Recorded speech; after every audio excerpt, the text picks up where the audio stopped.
নমস্কার সবাইকে, স্বাগত জানাই আমার চ্যানেলে। আজকের দিনটি ছিল আমার জন্য যথেষ্ট বিশেষ, কারণ আজকে আমি আমার লাইফের প্রথম স্টেডিয়ামে ম্যাচ দেখতে যাচ্ছি, তাও আবার অলিম্পিক দেখতে যাচ্ছি। ইন্ডিয়া ভার্সেস অস্ট্রেলিয়ার আজকে হকির ম্যাচ ছিল। এই টিকিটটি আমরা প্রায় মাসখানেক আগেই কেটে রেখেছিলাম, দুজনের প্রায় 80 ইউরো মতো পড়েছিল। আমরা প্যারিস শহরেই আছি, আর অলিম্পিক দেখব না তা কি হতে পারে? তাই আমরা প্ল্যান করেছিলাম যে কোনো একটা ম্যাচ দেখব, তবে ফার্স্টে ভাবিনি যে হকির টিকিট আমরা পাবো। এই ম্যাচটি আমার কাছে একটা দারুণ অভিজ্ঞতা ছিল, কারণ ফার্স্টে আমি জানতাম না যে ইন্ডিয়া জিতবে অস্ট্রেলিয়ার বিপক্ষে, তাও আবার 52 বছর পর। এটা ভেবেও আমার আনন্দ হচ্ছে যে আমরা এই ঐতিহাসিক মুহূর্তের সাক্ষী হতে পেরেছি।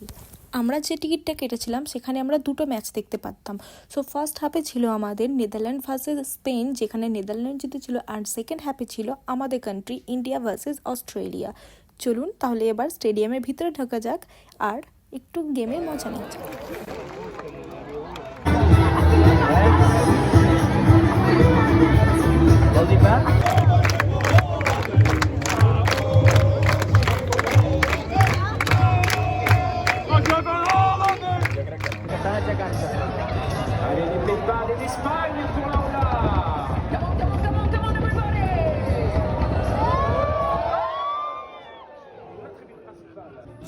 তবে খেলা দেখতে গিয়ে এটাও বুঝেছি, নিজের কান্ট্রির নাম ধরে চিৎকার করার মজাই আলাদা।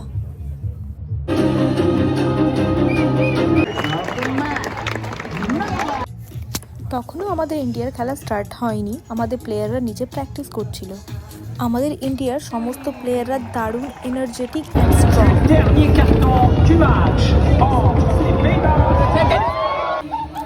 আর এই যে আমার হাজবেন্ড, যে ইন্ডিয়া ইন্ডিয়া বলে চিৎকার করে নাচানাচি করছিল ফ্ল্যাগ নিয়ে।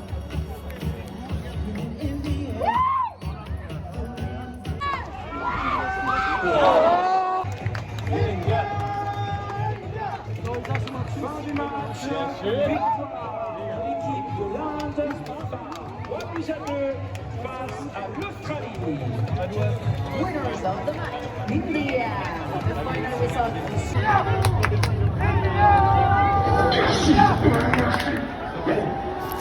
ইন্ডিয়া 52 বছর পর ইতিহাস তৈরি করে অস্ট্রেলিয়া টিমকে হারিয়ে অলিম্পিকের কোয়ার্টার ফাইনালে পৌঁছে গেছিল, এবং গতকাল ইন্ডিয়া সেমিফাইনালে কোয়ালিফাই করেছে।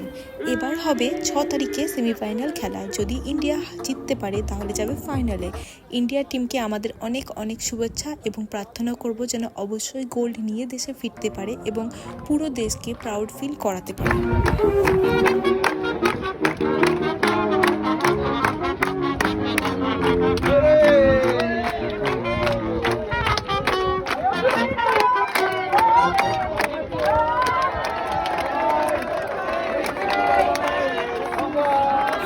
Please hit the subscribe button.